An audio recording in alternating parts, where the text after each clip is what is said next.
আজকে আবার মুর্শিদাবাদের মাটিতে নতুন ভাবে আমরা নবাব নিয়ে এসেছি। আপনি আসুন দেখে যান। পশ্চিমবঙ্গের সবথেকে ব্র্যান্ডেড পরিবারের ছেলেটা, যাকে আপনারা 42 দিন জেল কাটিয়েছেন, সেই মানুষটাকে আজ আমরা মুর্শিদাবাদের মাটিতে, সর্বোপরি হরিহরপাড়ার মাটিতে আমরা পেয়ে আজ আমরা গর্বিত। কারণ এই মানুষটা যেখানেই দাঁড় হচ্ছেন আজকের দিনে, সেখানে বিদ্রোহ তৈরি হচ্ছে, বিপ্লব তৈরি হচ্ছে। আজকে বিদ্রোহ বা বিপ্লবের অপর নাম হয়ে দাঁড়িয়েছে নওশাদ সিদ্দিকী। আর হরিহরপাড়ার মাটিতে আজকে এই সভা দেখে একজন বয়স্ক এমএলএ আছেন। আমার মনে হয় আজকের দিনের পর তার বুকে প্রেস মেকার বসানোর দরকার পড়বে।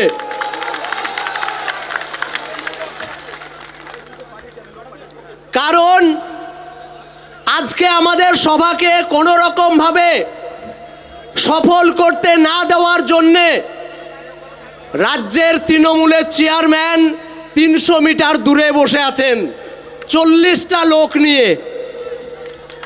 কটা বললাম? আর হুগলি থেকে প্রত্যন্ত 200 কিলোমিটার দূর থেকে যখন রান করে নওশাদ সিদ্দিকী এই মাটিতে পা দিলেন, আজকে এমএলএ সাহেবকে বলবো দেখে যান মানুষ ভালোবাসা কাকে বলে। আমরা তো নবাবের জেলার মানুষ। বাংলা, বিহার, উড়িষ্যার রাজধানী ছিল মুর্শিদাবাদ। মির্জাফর সেদিন যেমন নবাবের পিছনে ছুরি মেরেছিল, নবাবের পরিবারের লোক হয়েও নবাবের প্রধান শত্রু হিসাবে লর্ড ক্লাইভকে নিয়ে এসে মুর্শিদাবাদের সিংহাসন থেকে নবাবকে সরিয়েছিল, ঠিক অনুরূপভাবে মুর্শিদাবাদের মুসলমানদের পিছনে যদি কেউ ছুরি মেরে থাকে, তাহলে এই নিয়ামত আবু তাহেরদের মতো মির্জাফররা।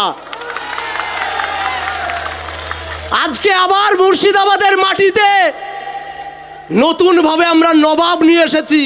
আপনি আসুন দেখে যান। পশ্চিমবঙ্গের সবথেকে ব্র্যান্ডেড পরিবারের ছেলেটা, যাকে আপনারা 42 দিন জেল কাটিয়েছেন, এই হরিহরপাড়ার মাটিতে ওয়াকফের জমি 1 নম্বর খতিয়ানে নিয়ে গেছে। প্রশ্ন করার ক্ষমতা হয়নি এখানকার বিধায়কের। লড়াই করতে গেছিলেন নওশাদ সিদ্দিকীর নেতৃত্বে, তাকে জেল খাটিয়েছেন। আবার মাননীয় বলছেন যে আপনারা ওয়াকফ নিয়ে বেশি গুলোগুলি করবেন না। ভাইজান বারংবার বলেছেন আমার বাবার সম্পত্তি গুলোগুলি আমিই করব, পারলে আপনি ঠেকিয়ে নেবেন। আমরাই পশ্চিমবঙ্গের মাটিতে বিদ্রোহের জন্ম দেব, নতুন ইতিহাস তৈরি করব রাজনীতিতে। বড় ভাইজান বলেন যে রসুনের অনেকগুলো কোয়া থাকলেও তার জড় কিন্তু একটা জায়গায় থাকে। তাই যতগুলো রাজনৈতিক দল দেখছেন তার জড় কিন্তু আরএসএস এর নাগপুরে রয়েছে। আজকে স্বতন্ত্র একটা 1 কোয়া রসুনের জন্ম হয়েছে ফুরফুরা শরীফে, যেটাকে কখনোই আটকে রাখা যাচ্ছে না। তাই এখনো পর্যন্ত গায়ে জ্বালা হচ্ছে মাননীয়ার। আজকে এই সভামঞ্চ থেকে বলবো, মুর্শিদাবাদের নবাবের জেলার মানুষকে 14 লক্ষ মানুষকে আপনি পরিযায়ী শ্রমিক বানিয়েছেন। দিল্লির মানুষ, কলকাতার মানুষ, ভুবনেশ্বর, পাটনার মানুষ কোনোদিন মুর্শিদাবাদে কাজ করতে আসে না। কিন্তু আজকে যখন আমরা বিভিন্ন জায়গায় যাই, ইভেন কলকাতাতেই যখন চলাচল করি, যখন বলি বাড়ি কোথায়, আমরা বলি মুর্শিদাবাদ, সঙ্গে সঙ্গে বলে ও তোমাদের ওখানে রাজমিস্ত্রি ভালো পাওয়া যায়। এটা আমাদের লজ্জা লাগে। আমরা সেই মুর্শিদ কুলিখার বংশধর, সেই আলিবুদ্দির বংশধর, সেই সিরাজদৌলার বংশধর। তাদেরকে রাজা থেকে রাজমিস্ত্রি বানালো কারা? আমাদেরকে প্রশ্ন করতে হবে। কেন আজ আমাদের বাংলার পরিযায়ী শ্রমিকদের বাংলা বলার জন্য কান কেটে নেওয়া হচ্ছে মহারাষ্ট্রে, কেন উড়িষ্যায় হত্যা করা হচ্ছে মাননীয় তো কই জিজ্ঞাসা করছেন না। মাননীয় তা নিয়ে কোনোদিন রাস্তায় দেখলাম না। রাস্তায় যদিও দেখলাম নাটক করতে, কিন্তু তিনি স্বরাষ্ট্র দপ্তরের কাছে কোনো চিঠি লিখলেন না। তাই এই লড়াই নওশাদ সিদ্দিকী ভাইজান লড়ে চলেছেন প্রতি মুহূর্তে। যে শিক্ষা আমাদের কাছ থেকে দূরে সরিয়ে নিয়েছেন মাননীয়া। একটু আগে আমার ভাই অলিউল বলছিল যে একটা পূর্ণাঙ্গ বিশ্ববিদ্যালয় আজ মুর্শিদাবাদের মানুষ পায়নি। কালক্রমে আপনাদেরকে নাম বলতে বাধ্য হচ্ছি।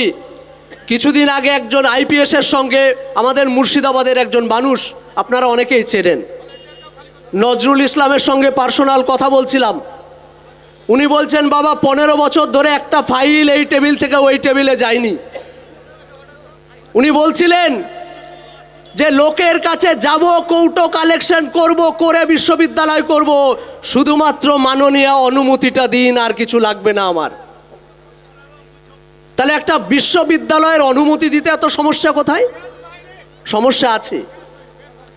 ভাইজান বলেছিলেন তামান্নার বাড়িতে এসে যে আপনারা রোজা করুন, একবেলা কম খান, ছেলেটাকে শিক্ষিত করুন, কারণ শিক্ষা আনে চেতনা, আর চেতনা আনে বিপ্লব।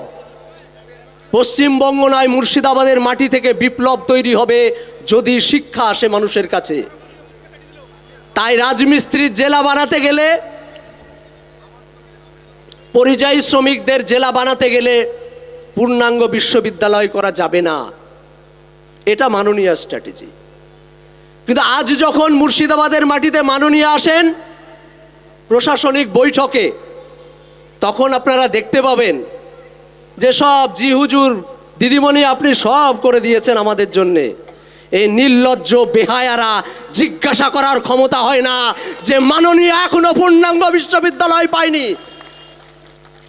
মাননীয় গঙ্গার ভাঙনে শয়ে শয়ে মানুষ তারা গৃহহারা, পুরো গ্রামকে গ্রাম তলিয়ে যাচ্ছে নদী গহ্বরে, তাদেরকে নিয়ে জিজ্ঞাসা করার ক্ষমতা হয়নি।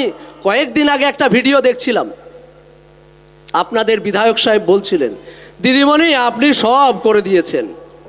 কারণটা পরে বুঝলাম, আমি অসুস্থ, ছেলের টিকিটটা করে দিতে হবে। যুগ যুগ খাবে তো। আমরাও আজকে হরিহরপাড়ার মাটিতে এলান করছি, ঘোষণা দিচ্ছি, ভাইজান সামনে বসে আছেন। আদর্শের লড়াই, সামনে যে আসবে তার সঙ্গে আমরা লড়ব, ভাইজানের নেতৃত্বে লড়াই করব। আজকে বলতে খুব কষ্ট হয়, আমরাও সাধারণ পরিবারের ছেলে, এই মুর্শিদাবাদেই বাড়ি। উচ্চ মাধ্যমিক পাশ করার পর পড়াশোনা করতে যখন বাবা মা ইচ্ছা জাগলো পড়াশোনা ছেলেকে করাবে, আমাদেরকে পাঠাতে হয়েছিল কলকাতায়। আজকে যারা খেটে খাওয়া পরিবারের ছেলে, আমার সঙ্গে ভালো পড়াশোনা করতে এরকম আরও অনেক ভালো ভালো ছেলে, তারা আজকে দুবাইয়ে, কে সৌদিতে, কে কাতারে কাজ করছে। কেন কাজ করছে? তার বাবা তাকে উপযুক্ত ফিস দিয়ে কলিকাতা বিশ্ববিদ্যালয়ে পড়ানোর ক্ষমতা ছিল না। তাহলে আজকে যদি নদিয়ার মতো, আজকে যদি মালদার মতো, আজকে যদি বর্ধমানের মতো বাড়ি থেকে বাসে চেপে গরম ভাত মায়ের হাতের খেয়ে যদি তারা বিশ্ববিদ্যালয়ের ক্লাসগুলো করতে পারত, তাহলে সেই ছেলেগুলো আজকে এক একটা বিশ্ববিদ্যালয়ে পড়াতো, এক একটা আইপিএস আইএএস তৈরি হতো। ৮০-৮৫% মানুষ বকলমে মুসলমান এখানকার। তাহলে পিছাতে হবে কাদেরকে? এই ব্রাহ্মণ্যবাদী যারা পলিটিক্স করে, তাদের উদ্দেশ্য হলো মুসলমান, দলিত, আদিবাসী, নিম্নবর্ণের মানুষ। ভাইজান বারবার বলেন, দেউ চাপাচাপি থেকে শুরু করে ওবিসি, প্রত্যেকটা জায়গায় আমরা দেখেছি কিভাবে মুসলমান, দলিত, আদিবাসীদেরকে শেষ করা হচ্ছে। ভাইজানের কাছে সবিস্তারে আপনারা শুনবেন। যে কটা ওবিসি কোটায় চাকরি পেত, এমন ওবিসি রিজার্ভেশন পলিসি এনেছে এই রাজ্য সরকার। আরএসএসের দেখানো পথকে সুগম করেছে মমতা বন্দ্যোপাধ্যায়, যার ফলে আর ওবিসি কোটায় আপনার আমার পরিবারের মুসলমানের ছেলেরা চাকরি পাবেন। আপনি প্রশ্ন করবেন না? যে কটা রিজার্ভেশন কোটার চাকরি ছিল সে কটা চাকরিও আজ আপনার পরিবারের ছেলেরা পাবে না। অথচ আপনার জেলার সভাপতি দাঁড়িয়ে বলবেন, দিদিমণি আপনি সব করে দিয়েছেন, এই মির্জাফরগুলোকে চিনে রাখুন, উপযুক্ত জবাব এদেরকে 26-এ আমরা দেব। এরা এক একটা মুর্শিদাবাদের মির্জাফর, যারা মমতা বন্দ্যোপাধ্যায়কে মুর্শিদাবাদের সমস্যা নিয়ে কথা বলতে পারে না। এই কিষাণ মান্ডির মাঠ আছে, কিন্তু তার পাশে একটা কোল্ড স্টোর কেন হয়নি? কেন এখানকার আশেপাশে, আমি জানি এখানকার পাশেই বাড়ি আমার, দৌলতাবাদ ঘাসিপুরের ছেলে আমি, দূরের নয়।